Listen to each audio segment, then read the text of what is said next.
Right, మనతోటి చర్చలో join అయ్యారు జనసేన పార్టీ నుంచి బాబు పల్లూరు గారు, అదేవిధంగా వైఎస్ఆర్ కాంగ్రెస్ పార్టీ నుంచి రాష్ట్ర అధికార ప్రతినిధి శేఖర్ రెడ్డి గారు జాయిన్ అయ్యారు.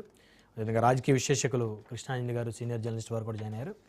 అదేవిధంగా మరి సేపట్లో మేడా విజయశేఖర్ రెడ్డి గారు, తెలుగుదేశం పార్టీ రాష్ట్ర అధికార ప్రతినిధి వారు కూడా జాయిన్ అవుతారు. రైట్, ముందుగా మనతోటి వైఎస్ఆర్ కాంగ్రెస్ పార్టీ రాష్ట్ర అధికార ప్రతినిధి శేఖర్ రెడ్డి గారు ఉన్నారు, వారితో మాట్లాడదాం. శేఖర్ రెడ్డి గారు, గుడ్ ఈవినింగ్ అండి. గుడ్ ఈవినింగ్ రమణాయుడు గారు, మీకు అలాగే ప్యానలిస్టులందరికీ కూడా వెరీ గుడ్ ఈవినింగ్ అండి. సో నిజంగా ముద్రగడ పద్మనాభం గారి మృతి ఏదైతే ఉందో, అకాల మరణం ఏదైతే ఉందో, ఇది నిజంగా తీరని లోటు. కాపు సామాజిక వర్గానికే కాకుండా వైఎస్ఆర్ కాంగ్రెస్ పార్టీకి కూడా ఇది తీరని లోటుగా మేము భావిస్తా ఉన్నాం నిజంగా. సో 6 సార్లు ఎమ్మెల్యేగా, ఒక్కసారి ఎంపీగా, 2 సార్లు మంత్రిగా పనిచేసినటువంటి గొప్ప మహోన్నత వ్యక్తి ముద్రగడ పద్మనాభం గారు. ఆయన సేవలు ఏదైతే కాపు సామాజిక వర్గం బాగుపడాలి, కాపు సామాజిక వర్గం ఆర్థికంగా రాజకీయంగా ముందుకు రావాలి అని చెప్పేసి ముద్రగడ గారు చేసినటువంటి పోరాటం ఏదైతే ఉందో, ఆ పోరాటాన్ని ఎవరు కూడా తక్కువ చేయలేనటువంటి పోరాటం. ఈ సందర్భంగా మీకు ఇంకొక విషయాన్ని కూడా గుర్తు చేయాలనుకుంటున్నాను అండి. 94 కోట్ల విజయభాస్కర్ రెడ్డి గారు ముఖ్యమంత్రిగా ఉన్న సమయంలో కాపు యువత చదువుకోవాలి అని చెప్పి, కాపు యువతకి ఇబ్బంది జరుగుతుంది, కాపు యువతకి ప్రభుత్వం తరపు నుంచి చదువుకునే యువతకి ఆర్థికంగా అండగా ఉండాలి అని చెప్పేసి కోట్ల విజయభాస్కర్ రెడ్డి గారితో మాట్లాడి ఒప్పించి జీవోని రిలీజ్ చేయడంలో కూడా ఆయన యొక్క పాత్ర ఏదైతే ఉందో, ఆ పాత్ర వెలకట్టలేని పాత్ర. కాపులకి 2014 ఎన్నికలకు ముందు చంద్రబాబు నాయుడు గారు ఇచ్చినటువంటి హామీలు నెరవేర్చే దిశగా మీరు నెరవేర్చాల్సిందే అని చెప్పేసి కాపు ఉద్యమం నాడు ఆయన చేసిన స్ఫూర్తి, ఆ పోరాట స్ఫూర్తి ఏదైతే ఉందో, అది కూడా నిజంగా మాలాంటి యువకులందరికీ కూడా ఎంతో మందికి అది స్ఫూర్తిదాయకం. అలాంటి గొప్ప నేత.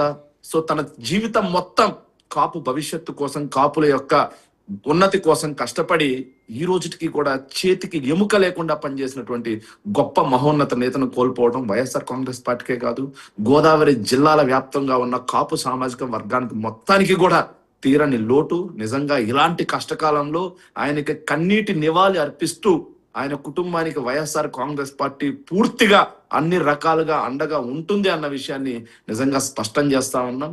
సో కాపు ఏదైతే ముద్రగడ పద్మనాభం గారు తన క్యాన్సర్ ఏదైతే శ్వాసకోశ సమస్యతోటి హాస్పిటల్లో అడ్మిట్ అయిన సమయంలో కూడా ఆయన ఆరోగ్యం గురించి కూడా ఎన్నో రూమర్లు, జగన్మోహన్ రెడ్డి గారు పట్టించుకోలేదన్న రూమర్లు, నిజంగా దాన్ని కూడా రాజకీయం చేశారు.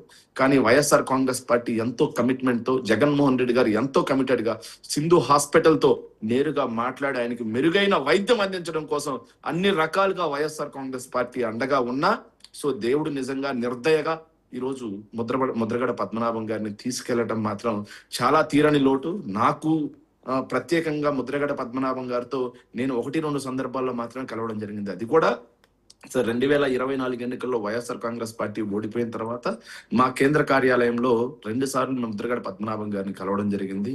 నిలువెత్తు రూపం చూడగానే ఆయన్ని నిజంగా ఒక గొప్ప పెద్ద మనిషి వస్తున్నాడు అనిపిస్తుంది. పై నుంచి కింద వరకు ఒకే వైట్ అండ్ వైట్ వేసుకొని హుందాగా గొప్ప వ్యక్తిగా ఆయన నడిచి వస్తారు. నిజంగా ఆయన మమ్మల్ని గుర్తుపెట్టింది లేదు, కానీ నేను స్వయాన ఆయన దగ్గరికి వెళ్ళి ముద్రగడ పద్మనాభం గారు, నేను పలానా సో నా పేరు శేఖర్ రెడ్డి అండి, మాది నెల్లూరు జిల్లా ఉదయగిరి నియోజకవర్గం, నేను పార్టీలో అధికార ప్రతినిధిగా ఇట్లా గలం వినిపిస్తున్నా అంటే, గుర్తుపట్టలేదండి, మీరు టీవీలో కనిపించేదానికి బయటికి తేడాగా ఉన్నారు, చూస్తూ ఉంటాను మిమ్మల్ని అండ్ వెంకటరెడ్డి గారిని, ఓడిపోయిన నెక్స్ట్ డే నుంచి మీరు నిలబడ్డారు, సాక్షిలో మేము చూస్తుంటాము, బాగా మాట్లాడుతున్నారు, మంచి భవిష్యత్తు ఉంటుంది మీకు, అండి అనే మాట్లాడారు. అంత గొప్ప వ్యక్తి, అండి అనే మాట్లాడారు గొప్ప వ్యక్తి. వెంకటరెడ్డి గారు అనే మాట్లాడారు. మేము అతని ముందు చాలా చిన్న పిల్లలు, అతను చూసి నిజంగా మేము నేర్చుకోవాల్సింది ఎంతో ఉంది అనిపించింది ఆ రోజు ఆయనతో మాట్లాడిన తర్వాత. అండి అంటూ, గారు అంటూ, ఆ రోజు అతను శేఖర్ అనొచ్చు, వెంకటరెడ్డి అనొచ్చు, కానీ ఆయన ఎక్కడా కూడా ఒక్క పదం, అంత గొప్ప వ్యక్తి అతను. నిజంగా అతన్ని కోల్పోవడం మాత్రం, మహోన్నతమైన వ్యక్తిని ఈ ఆంధ్రప్రదేశ్ ప్రజలు కోల్పోయారు అని భావిస్తున్నాం. ఈ సందర్భంగా ఆయన ఆత్మకి శాంతి కలగాలని, ఆయన కుటుంబానికి నా ప్రగాఢ సానుభూతి తెలియజేస్తూ, ఆ కుటుంబానికి వైఎస్ఆర్ కాంగ్రెస్ పార్టీ పూర్తిగా అన్ని రకాలుగా అండగా దండగా ఉంటుంది. ఆయన ఆశయాలు నెరవేరే విధంగా వైఎస్ఆర్ కాంగ్రెస్ పార్టీ ముందుకు సాగుతుంది అన్న విషయాన్ని స్పష్టం చేసుకుంటూ, మరొక్కసారి ఆయన ఆత్మ శాంతి కలగాలి, ఆ కుటుంబానికి నా ప్రగాఢ సానుభూతి తెలియజేస్తున్నాను. జగన్మోహన్ రెడ్డి గారు వెళ్ళేటువంటి అవకాశం ఉందా శేఖర్ రెడ్డి గారు? ఎందుకంటే ఖచ్చితంగా వైసీపీలో అండి. కీలకమైన నేత ఇప్పుడు ముద్రగడ పద్మనాభం గారు, ఆయన కుటుంబం అంతా కూడా పార్టీలో ఉంది. ఆయన కుమారుడు ఇన్ఛార్జిగా కూడా ఉన్నట్టున్నారు మీ పార్టీలో. ఖచ్చితంగా అండి. ముద్రగడ పద్మనాభం గారు మొట్టమొదటిసారిగా ఇంతకు ముందు ఒకసారి అనారోగ్యానికి గురయ్యారు అనగానే ఎయిర్ అంబులెన్స్ కూడా మాట్లాడారు జగన్మోహన్ రెడ్డి గారు ఆ రోజు. సో జగన్మోహన్ రెడ్డి గారు సింధు హాస్పిటల్లో ఉండగా ఆయన కుమారుడితో డైలీ మానిటర్ చేస్తూ, డే బై డే అయినా అట్లీస్ట్ మానిటర్ చేస్తూ ఎలా ఉంది అని కనుక్కుంటూ ఆయనకి మెరుగైన చికిత్స అందించే విధంగా జగన్మోహన్ రెడ్డి గారు తోడ్పాటు అందించారు.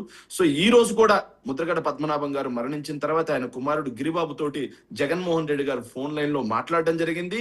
ముద్రగడ పద్మనాభం గారి అంత్యక్రియలకి జగన్మోహన్ రెడ్డి గారే స్వయంగా వెళ్తారు అన్న విషయాన్ని కూడా మేము స్పష్టం చేస్తా ఉన్నాం. ఆ కుటుంబానికి, ఎస్పెషల్లీ గిరిబాబుకి, వాళ్ళ కుటుంబానికి పూర్తిగా వైఎస్ఆర్ కాంగ్రెస్ పార్టీ, జగన్మోహన్ రెడ్డి గారు అన్ని రకాలుగా అండగా ఉంటారండి.